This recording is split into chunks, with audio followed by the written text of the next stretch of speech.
They need to have a bonding wire attached to it, just like the pool motors do. Okay. There's no bonding wire attached to it.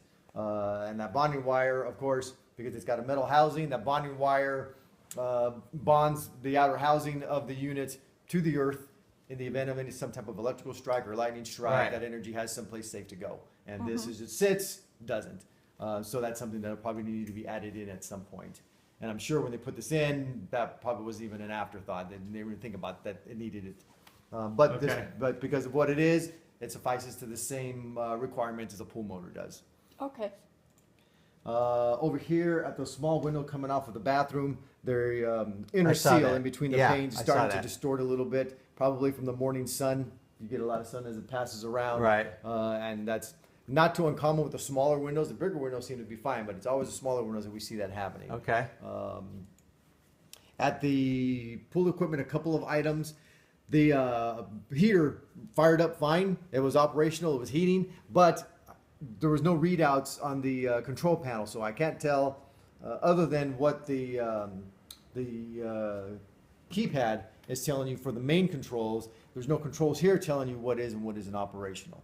As far as temperature goes, as far as what setting it is, if there's As far as light coming up on yeah, it's just You completely just don't dead. know. It works, Right. but you just yeah, Right, yeah. other than what the keypad is telling us, the control pad is telling us, which it will tell you can, off the control pad, you set the temperature, you set the on or off, the manual settings, this automatic should mirror settings. it. It should, yes. Just, I mean, I've never known one not to, so that's why I'm saying it should.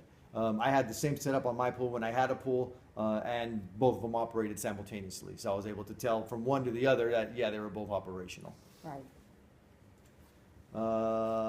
These, when we were in decompression mode, meaning when we shut the motors down, we were getting some water escaping the top caps, which usually indicates that the O-ring inside the caps is starting to wear out. So Got it. when it decompresses and the unit decompresses, all that water wants to expand, and usually it stays intact. But when those O-rings are worn out, then you kind of get some water loss as the unit shut down. So those should get replaced at some Okay. point. And that was on both motors. Okay, got it. Up on the roof, we had a couple of cracked or broken tiles, and they were both on the west-facing field over the master. This was one of them. The other one was about, I couldn't get it in the picture, but it was about 3 tiles Okay. down. Same thing, couple of cracks. Could have been when the solars were installed and the guys didn't pay attention. The last guy walking out off the roof Got it. with everything, Put his hit him foot on his way there, down. right. So, Yeah, I noticed there were some extra tiles out on the side. Yeah, so if there is, there's So- good idea just to take these ones out, put the new ones in, Got it. just to keep yourself protected. Perfect. Now, when I was in the attic space, there wasn't any indication that we had moisture coming through. So at this point, we're watertight. We just want to be Probably been a proactive. while So since it rained here. Okay. right, yeah, exactly. With lack of rain, it isn't a real big issue. But so now we just have the time to be proactive on it. Got it. Another item on the roof. This is something that's a common maintenance. The seal between the flashing cone and the plumbing vent pipes up there are starting to deteriorate in a couple of spots. So we want to get those resealed up to prevent water from getting in there when it rains. It'll catch the pipe and run down the pipe and through that little gap and run down the pipe and Got get it. into the attic space. This, in the gentleman's attempt to try and keep everything sealed off, because he went through all the roof vents and the attic vents and put in more wire netting over them to keep bees, rodents, anything from yeah. wanting to get in there. Yeah. He also did it around the termination point for your lint dryer. Your lint vent Got dryer it, got it, terminates yeah. on the roof. So he did open it up, but when he opened it up, he just took that netting and pushed it to the inside. So now we've got this happening inside your pipe. So when the lint is starting to accumulate, guess where it's going? It's starting to catch on these little open flanges, and the more it catches, the more it So builds just up. trim that away. Trim it away, or just Yeah. have it removed. Yeah. I would just Right. remove it and let it breathe freely like it's supposed Okay. to. In the attic space, they did do some new duct work, but there was one small section where Needs the some insulation, yeah, yeah. the insulation wrap is missing. So now we've got actually just the bare interior duct exposed. Got it. And although I didn't see any poop, there was some rat traps up there. So if you do get rodent intrusion, they like to gnaw through that and get right into there. Yeah. And you don't want that. This, actually, both these next photos, the Whirlpool tubs, when they installed them, from what I can tell, they didn't install an access panel that's needed to service the motor if the Got motor it, goes yeah. bad. Typically, you'll see them on the outside of the wall. They'll cut it into the stucco wall, put an access panel with a cover over it. Yeah. That's usually when the builder installs them. If these were installed during the remodel, again, an afterthought, they put everything in, made it operational, but didn't install an access panel to get to it when it needs to get serviced. Because of that, I can't determine if either of the pump motors is on a GFCI protected circuit either. Okay. Yeah. So I couldn't find a circuit to trip and test. Again, when the builder installs them, he usually puts a GFCI in the closet so it's accessible, so it's easier to get to quickly, to be able to get to quickly. So that's something that's going to need to be verified. Is that's a convenience thing? It's not a The- code violation The thing? or GFCI anything? is a code Yeah, the code requirement. is the ground Right. fault. Yeah. Yeah, the access panel Is just convenience more for to- convenience. But if that motor does go bad and you need to replace it somewhere, now you Gotta got knock to do it some out. demo work to get to yeah. it. Yeah. Right. Inside our fireplace, because we are running natural gas in there for fuel, they want the damper not to be able to close like this all the way. It's got to either stay permanently open or it's got to be blocked so that if you do go to close it, it's always slightly ajar. And that is, if the gas leaks, the gas can still vent out that way instead of being blocked and coming into the house. Right. So the Makes easy sense. fix to that is to buy a C-clamp or a beam clamp Uh-huh. and you screw it on there. So when the damper opens and closes, that clamp is blocking it from closing, so there's always going to have a gap in there. Right. Perfect. And then the last item, I put this in simply because all the belongings in the garage, I wasn't able to trace the GFCI that protects the exterior outlets and the outlets to the barbecue. I couldn't trip them because if I trip it and I can't find the reset, then he's short power. And if his refrigerator his outdoor freezer's plugged into that or something important is Then plugged his into beer that. is gonna heat up. Yeah, and I've had that happen to me, and man, that was the worst day of my life. So, once all his belongings are gone, or a question you can ask him simply is, does anything in there blocking the GFCI? There was one GFCI that was exposed, and that's on the far corner where the Verizon box is plugged into. I did trip that, went outside and tested everything, and there was still power to it. So that GFCI isn't testing or isn't protecting anything other than that particular outlet. So that'll just need to be verified. Typically, the builder for this age of construction, it would be in the garage somewhere that would protect the exterior, all the exterior functions and the garage functions. So it could be blocked by his freezer, could be blocked by one of the cabinets. Got it. Yeah, he's got a lot of the cabinets stuff in inside the there. cabinetry that may be blocking it. So you just want to make sure that that is verified. For all I know, that GFCI could be tied into the circuits, the Whirlpool tub circuits as well. They may have tied him into that one, but again, until we can verify that by finding it, turning it off, and checking, that's going to need to be investigated a little bit more. Could you verify what's running off the solar? Is the heated pool or the koi pond or anything electrical? Right? From what I can tell, everything electrical is running off of the It the is, solar. okay. Yeah, the way they're designed, and you've got 2 inverters Yeah. and 31 panels up there, so you shouldn't be getting an electric bill from Edison for anything. If anything, you guys should be feeding back the grid, as what most of these things are designed to do, so that you should be getting some type of credit or built-up credit, so that when you're using the electricity in the evening, it should be evening itself out. Okay. So that would definitely be something that if you are paying something, some type of usage, then I would have either the system evaluated by the installer or have them do an electrical survey on seeing what's drawing in the morning, what's drawing in the day, what's drawing in the evening to find out where your imbalance is. Because with 31 panels on a house this small, even with everything being electrical, you shouldn't be paying anything. You should be Okay. to creating know. more energy than you're using. In the main water from the city, the valve, is it over there by the panel where electrical is? Because it's always good to know. if Yeah, there's in a addition leak. to your main, right at the sidewalk, Okay. inside the garage, behind all his stuff is where the main shut-off is at the house, for the house. Okay, in the so- main garage. Right. Okay. So once you go into the garage Yeah. from the door, right along the east wall, closer to the garage roll-up door itself Is where your- this- yeah. is- So the that's water comes in from the city, That's your okay. shut off, and that is your pressure regulator is right there also. Speaking of, I do have a couple more photos. One of them being water, Water pressure is pressure good? way high. Oh, that is We're at about 110. We want to be between 40 to 80. Mm-hmm. Usually 65, 70 is ideal, and you're sitting at 110, so we're well above what we want to be.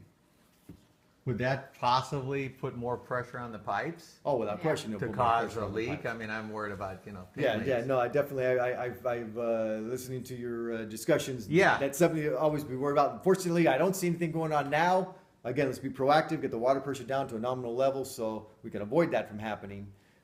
Because in addition to the overstress on the pipes, with the hard water we have out there, that adds more calcium, more mineral, more limescale buildup on our fixtures, your dryer, Yeah, no, it's your not washing good. It's like a machine. high blood pressure. Yeah, You know, on a exactly. human, it's not. So Would having the pond operational along with the pool be a reason that they've got it up high? It shouldn't be, no, because those feeds typically are going to be outside the feed coming into the house.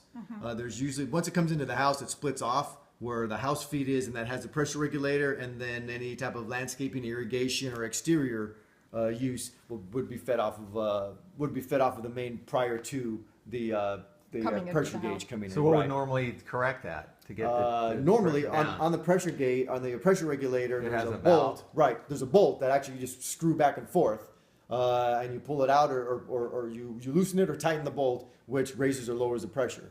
Now, typically, the rule of thumb we've always found is that once it hits 100 psi, it usually damages internal components of the regulator, so they may or may not operate. So trying the regulator initially would be your first step. If you adjust the regulator and it doesn't adjust, then you know the regulator needs to be replaced. Would that something you take note of that they? Yeah, absolutely. That's something we'll ask the seller to do. Yeah, Yeah. yeah, because that worries me a little bit. I Yeah. mean, because of the pin leaks I've had. But just so you know, like 9 out of 10 inspections that I attend, it's over. It's like that. Yeah. It's Is over, it? It's over Oh, is 80. it? Yeah. They Yeah. say 40 to 80. It's always over 80. you It's know. pretty common, simply because a lot of people bump it up because they like strong showers. You know, I did water- notice the water when I did Yeah, it. It it came comes out out pretty really good. strong. Yeah. But you can still get not as strong, but you can still get a strong shower at 70 to 75. Yeah, it's not PSI. like it's going to be weak at 70 or under 80. It's Right. just that people, I don't know. I got it. It's I just- got it. It's, Makes just, sense. it's the fact that you don't, most the layperson doesn't understand the difference, and they just pump it up until it feels, hey, does it feel good? Yeah, it feels great. Leave it there. Not really thinking about the details that go into that. Yeah, when they have to But start that- changing out pipes and dealing with pin leaks. Yeah, so they're Doesn't gonna that figure it out. also make the water usage go up just for having it up that high? It can, but water pressure and water volume are two different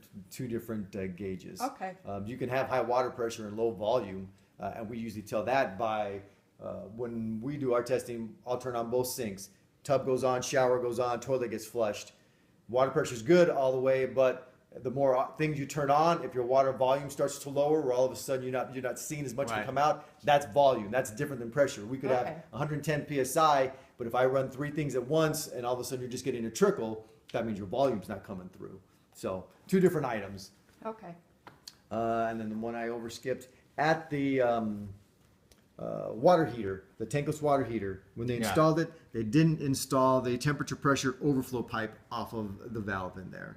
And even though it's installed the way it is, my understanding that it still has to have that overflow pipe coming out and extending to a safe location. So if that valve opens up and all that hot water comes through, no one's standing near Yeah. it and can get injured. I had one when I had our new water heater set up at our place. The guy had to drill a hole for external to have it released out. None of the neighbors had it. I said, why are we doing this? He says, it's to code. I said, Yeah. well, I don't see it anywhere else. He said, because they're not to code. Right. They that's, have again, to have that. That's one of the most common items that has the detailed things that a lot of people will omit or forget. You got it. Usually when I see a new water heater installed, the first 2 things that are missing are either they don't restrap it with the earthquake straps, or they cut the old temperature pressure pipe remove the old one, put the new one in, and they don't reconnect it. So you got a pipe extended here, a pipe extended here, and nowhere in between.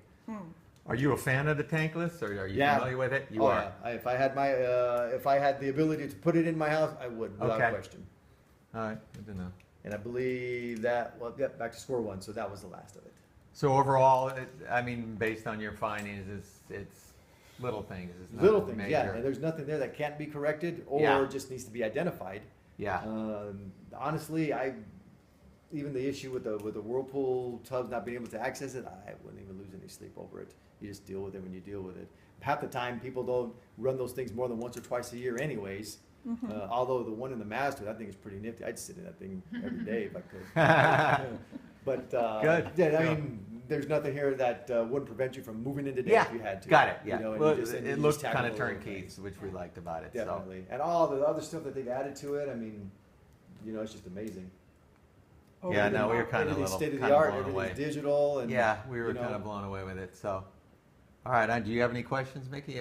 Nope, I've been asking. I mean, and we'll have it all in writing in the report? Yeah, the Yeah. report, everything will be in And then writing. I'll that's get what it we'll- emailed we'll to go you over guys that tonight. Can pick out the items we want the seller to correct or give you credit for if you want to take Yeah. it out yourself and ask for a credit, either way. And it's a real simple form that I fill out and Perfect. send it to him along with this report. Okay, cool. And maybe it wouldn't even be a bad idea to ask the seller if he can provide in writing, if he's not around for the final walkthrough, how certain things work. Because I know the thermostat for the heating and air Uh-huh. is digital, it's Wi-Fi. I'm sure there's an app to be able to control it from your phone to turn it on Right. and off when need be. Maybe he can give you an Yeah, explanation all on the how that instruction operates. Yeah. manual. That would be kind of nice. Otherwise, Yeah. you're sitting there trying to figure it out how this thing works. It may not turn off or it may not turn on because you're just pushing the wrong button. Yeah. You know, something as That simple makes as that. sense, yeah. The Just like remotes anytime for the remote for the pool. Mm-hmm. I'm surprised that thing or that thing may even have the capability of being wireless as well. So okay, I want to get the heater when I get home. Yeah, turn you it do it on on. the phone, It yeah, kicks yeah. on. So when you get Yeah. home, it's nice and toasty, ready to go. Yeah. You know, I poured your wine for you, and Get it's the sitting there jacuzzi. waiting. Yeah, well, you got plenty of places for wine, so. Okay, Yeah. great, well, thank you. You pay the man, we're good to go? Yep, and I need to get an email from you guys. Yeah, okay.